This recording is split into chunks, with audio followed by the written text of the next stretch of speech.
അങ്ങനെ പറയാൻ കാരണം പറയുന്നു സയേവാത്മാ വിമുക്ത ചതുർവിധ മധ്വാത്മക. ഈ ബ്രഹ്മത്തെ തന്നെ ഇവിടെ 4 തരത്തിൽ വിശദീകരിച്ച് ബ്രഹ്മത്തെ തന്നെയാണ്. എങ്ങനെയെല്ലാം പറഞ്ഞു? പൃഥിവി ഇവിടെ പറയുന്നു സയേവ ആത്മാ അയം ഉക്ത ചതുർവിധ മധ്വാത്മക. 4 തരത്തിലുള്ള മധ്വം എന്ന് പറഞ്ഞു. ഒന്ന് പൃഥിവി, പിന്നെ ഈ ശരീരങ്ങൾ, പിന്നെ സൂക്ഷ്മ ശരീരം, ലിംഗാഭിമാനി ആയ ചൈതന്യം. 4 വിഭജിച്ച് പറഞ്ഞ് ഈ ഒരു ബ്രഹ്മത്തെ തന്നെ. എന്തുകൊണ്ട് അങ്ങനെ പറഞ്ഞു? തദ് അധിഷ്ഠാനാത്മക. ഈ 4നെയും ബ്രഹ്മം എന്തുകൊണ്ട് പറയുന്നു? ഇതെല്ലാം അതിന്റെ അധിഷ്ഠാന സ്വരൂപമാണ്. ഇവിടെ ഭാഷ്യകാരൻ പറയുന്നു വാചാരംഭണം വികാരവും നാമധേയ മാത്രം. ഇതെല്ലാം നാമധേയ മാത്രമാണ്.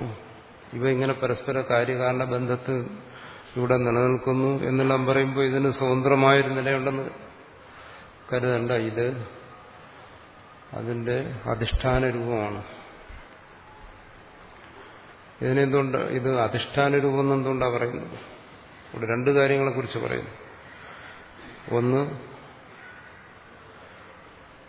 ചതുർവിധ മധു, 4 തരത്തിലുള്ള മധു, 4 തരത്തിലുള്ള കാര്യങ്ങളെക്കുറിച്ച് പറയുന്നു. 4 തരത്തിലുള്ള കാര്യങ്ങളെന്ന് പറഞ്ഞിട്ട് പറയുന്നു അത് 4ഉം കാരണവുമാണെന്ന് പറയുന്നു. അങ്ങനെ നമുക്ക് അനുഭവ വിഷയമായിരിക്കുന്ന എല്ലാത്തിനെയും ഈ 4 ഉൾപ്പെടുത്തി പറയുന്നു. ഇവിടെ പറയുന്നു ഇതിനൊരു അധിഷ്ഠാനമുണ്ട്. ഈ 4ഉം ആ അധിഷ്ഠാന സ്വരൂപമാണ്. അതുകൊണ്ട് ഇത് എന്താണ്? ഇതം ബ്രഹ്മ, ഇത് ബ്രഹ്മമാണെന്ന് പറയുന്നു. ഇത് ബ്രഹ്മമാണെന്നുള്ളത് ഇതിന്റെ അധിഷ്ഠാനത്തെ പറയാം. പക്ഷെ ഇതിനെ എങ്ങനെ ബ്രഹ്മമെന്ന് പറയാൻ പറ്റും? ഇത് കാര്യകാരണ രൂപത്തിലുള്ളതാണ്, പരസ്പരം അപേക്ഷിക്കുന്നതാണ് എന്ന് പറഞ്ഞതിന് ശേഷം ഇതിനെ ബ്രഹ്മമെന്ന് എങ്ങനെ പറയാൻ പറ്റും? ഇതിന്റെ അധിഷ്ഠാനത്തിലെ ബ്രഹ്മമെന്ന് പറയാൻ പറ്റും.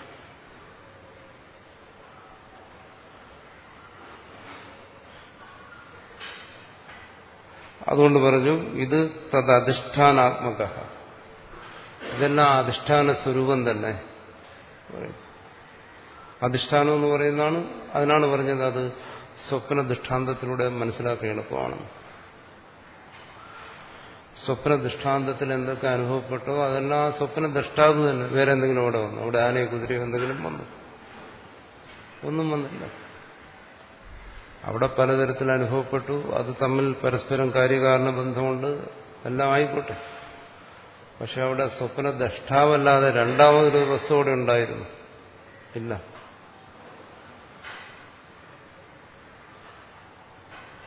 എന്തുകൊണ്ടാ അങ്ങനെ പറയാൻ കാരണം? ഇവിടെ പറയുന്നു തേഷാം തദ് വിവർത്തയത്തയ തദാത്മകത്വ.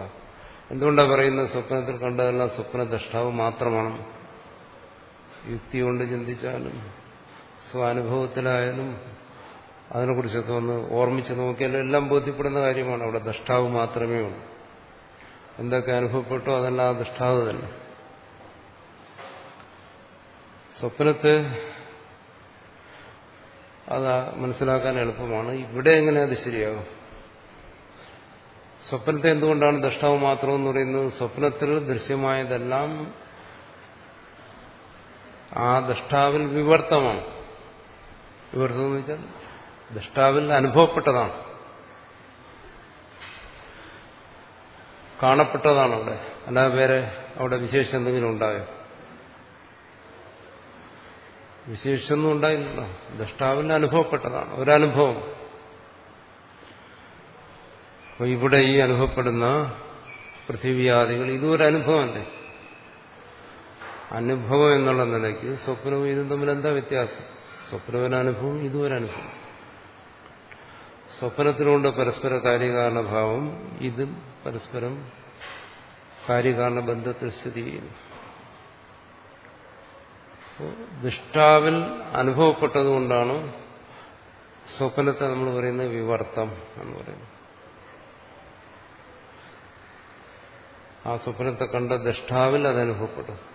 എന്താ ഇവിടെയും ഇതിനെ കാണുന്ന ദ്രഷ്ടാവിലാണ് ഇത് അനുഭവപ്പെടുന്നത്. സ്വപ്നത്തിൽ ആ ദ്രഷ്ടാവിൽ അനുഭവപ്പെട്ടതുകൊണ്ട് വിവർത്തമെന്ന് പറഞ്ഞു. വിവർത്തമായതുകൊണ്ടെന്ന് പറയുന്നത് തദാത്മാവാണ്, അതാ ദൃഷ്ടസ്വരൂപമാണ്. അനുഭവം എന്നുള്ള ഒന്നിനെ എടുത്തുകൊണ്ട് പറയുകയാണ്. അവിടെ അനുഭവപ്പെട്ടതല്ല ആ ദൃഷ്ടസ്വരൂപമാണ്. അത് ഒരു സംശയത്തിനും ഇടയില്ലാത്ത രീതിയിൽ ആർക്കും ബോധിക്കുന്ന കാര്യമാണ്. അപ്പൊ ഇവിടെയും ദൃഷ്ടാവുണ്ട്, ഇവിടെയും അനുഭവമുണ്ട്. അങ്ങനെയാണെങ്കിൽ ഇതും ആ ദൃഷ്ടസ്വരൂപം തന്നെ ആയിരിക്കണം. അപ്പോൾ സ്വപ്നത്തിൽ കണ്ടത് വിവർത്തമാണെന്ന് അംഗീകരിക്കുന്നു. എന്നുവെച്ചാൽ ദൃഷ്ടാവിൽ പ്രതീതമായത്. അങ്ങനെയാണെങ്കിൽ ജാഗ്രതത്തിലും ദൃഷ്ടാവുണ്ട്, ജാഗ്രതത്തിലും പ്രതീതിയുണ്ട്. ജാഗ്രതത്തിൽ അനുഭവപ്പെടുന്നതും ദൃഷ്ടാവിൽ പ്രതീതമാണ്. അതുകൊണ്ട് ഇത് വിവർത്തമാണ്. അതുകൊണ്ട് ഇത് ആ ദൃഷ്ടസ്വരൂപം തന്നെ തദാത്മകമാണ്. അവിടെ ദൃഷ്ടാവിനെ പറയുന്നു അധിഷ്ഠാനം. ഇവിടെയും ദൃഷ്ടാവ് അധിഷ്ഠാനമാണ്. എന്താ ഇവിടെ പ്രതീതിയില്ല, അനുഭവമില്ല എന്ന് പറയാൻ പറ്റുമോ? അത് പറയാൻ കഴിയത്തില്ലല്ലോ.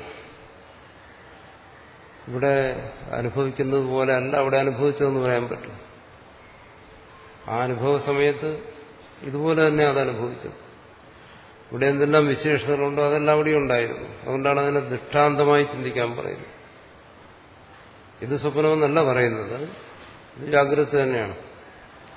എന്നാൽ സ്വപ്ന ദൃഷ്ടാന്തത്തിലൂടെ ഇതിനെ മനസ്സിലാക്കുമ്പോൾ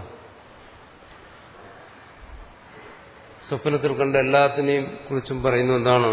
ഇതം സർവം യഥയമാത്മാ. നമ്മൾ സ്വപ്നത്തിലിരുന്ന് സ്വപ്നം കണ്ടുകൊണ്ട് പറയുന്നു എന്ന് വിചാരിക്കുക.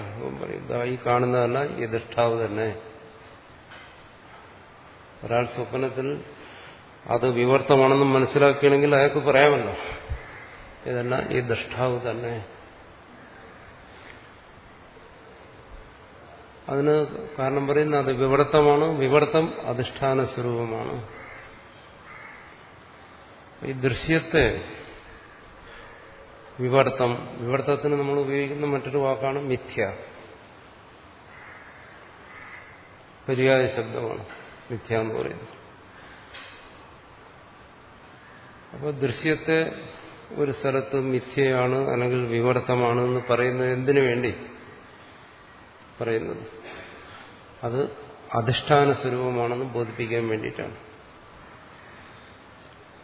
അതാണ് ഇവിടെ പറയുന്നത് തേഷാം തദ് വിവർത്തതയാ തദാത്മകത്വ.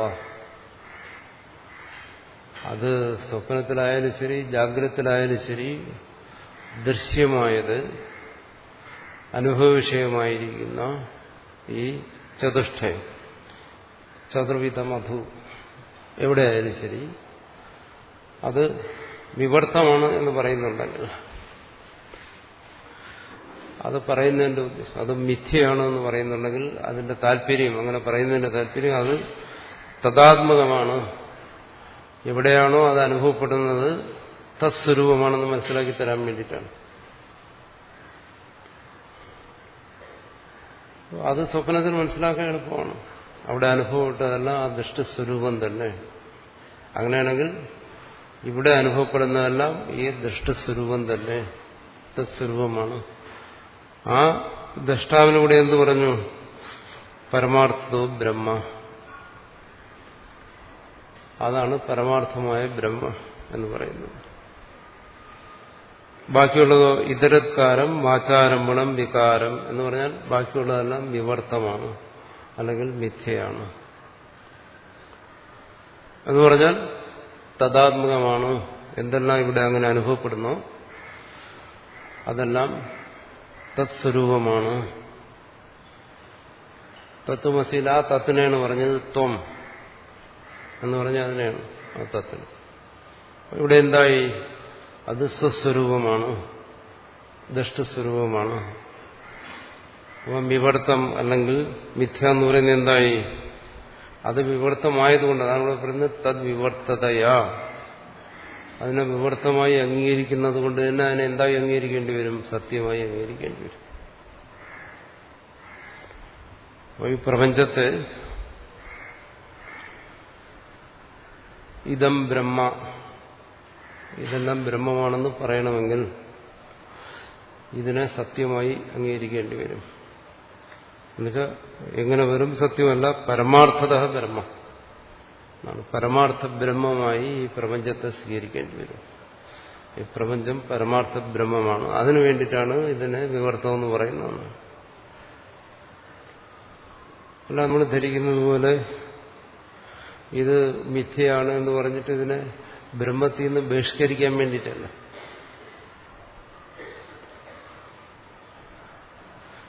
ഇവിടെ വിവർത്തം എന്ന് പറയുന്നു, ആ പറയുന്നിടത്തെല്ലാം വിവർത്തം എന്ന് പറയുന്നതിന്റെ താല്പര്യം അത് അധിഷ്ഠാന സ്വരൂപമാണ് എന്ന് ബോധിപ്പിക്കാൻ വേണ്ടിയിട്ടാണ്. വേറെ തരത്തിലും പറയാം, എന്താണ് അതിന് ആ അധിഷ്ഠാനത്തിൽ നിന്ന് വേറിട്ടൊരു നിലനിൽപ്പില്ല. അധിഷ്ഠാനം സത്യമാണ്, അതുകൊണ്ട് അവിടെ അനുഭവപ്പെടുന്ന ആ വിവർത്തവും ആ സത്യമാണ്, അധിഷ്ഠാന സത്യമാണ്.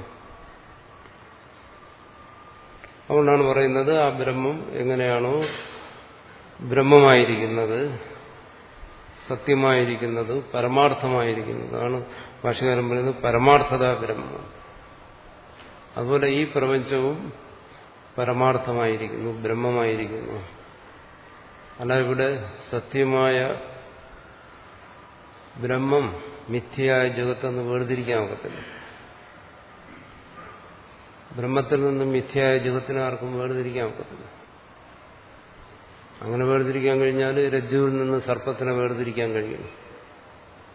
ആർക്കെങ്കിലും കഴിയും? അതൊരിക്കലും കഴിയത്തില്ല.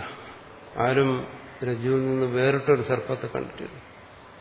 മിഥ്യയായ സർപ്പത്തെ ആരെങ്കിലും കണ്ടിട്ടുണ്ടോ? മിഥ്യയായ സർപ്പത്തെ കണ്ട ആരുമില്ല. കണ്ടതല്ല, സത്യമായ സർപ്പത്തെയാണ് കാണുന്നത്. എന്താണ് ആ സത്യമായ സർപ്പം? രജ്ജു തന്നെ. രജ്ജു തന്നെയാണ് അവിടെ ഉള്ളത്, സത്യമായ സർപ്പം. അതിനൂടെ പറയുന്നത് തഥാത്മക. അതുകൊണ്ടെന്താണ് ന അന്യയിത്ത ഇത്യർത്ഥ.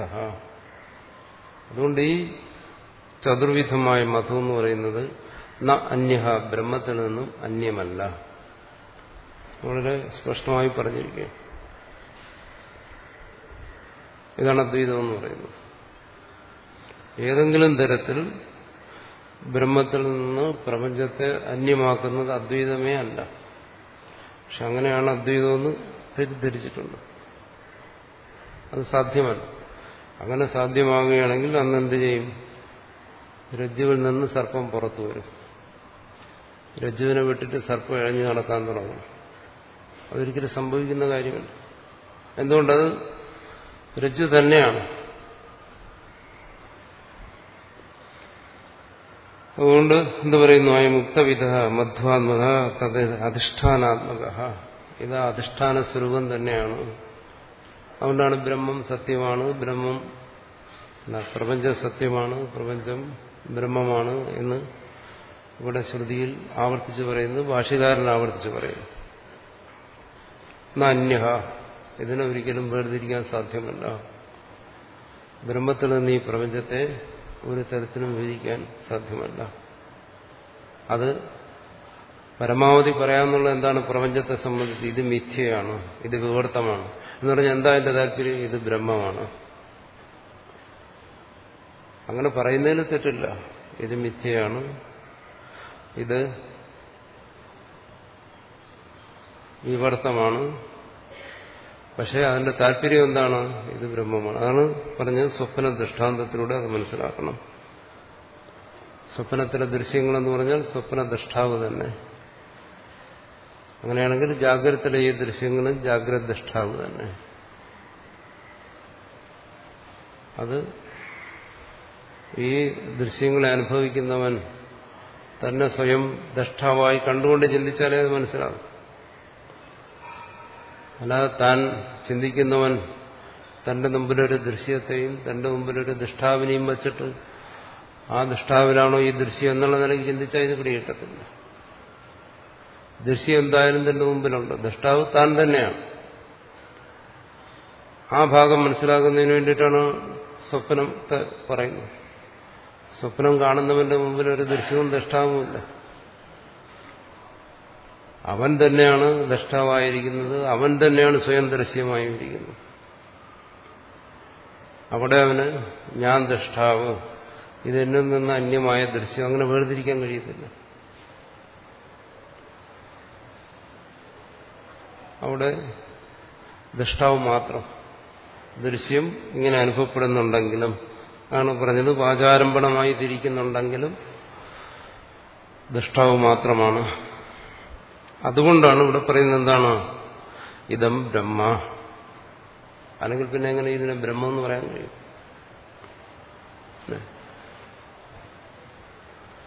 തദ്ബ്രഹ്മ എന്നല്ല പറയുന്നു. നമ്മൾ ചർച്ച ചെയ്യുന്ന ഏതോ ഒന്ന്, ഇതിന് അധിഷ്ഠാനമായിരിക്കുന്ന ഒന്ന് ബ്രഹ്മം എന്നല്ല പറയുന്നത്. ഇത് എന്താണോ നമ്മൾ അനുഭവിച്ചുകൊണ്ടിരിക്കുന്നത്, ശബ്ദസ്പർശ രൂപരസഗന്ധരൂപത്തിൽ അനുഭവിച്ചുകൊണ്ടിരിക്കുന്ന ഇത് ബ്രഹ്മം എന്നാണ്. പിന്നെ ചിലടത്ത് ആശയക്കുഴപ്പമുണ്ടാകുന്നത് ഈ നാമരൂപങ്ങളെല്ലാം നിഷേധിച്ചിട്ട്, അതടുത്ത് ഇവിടെ പറയും.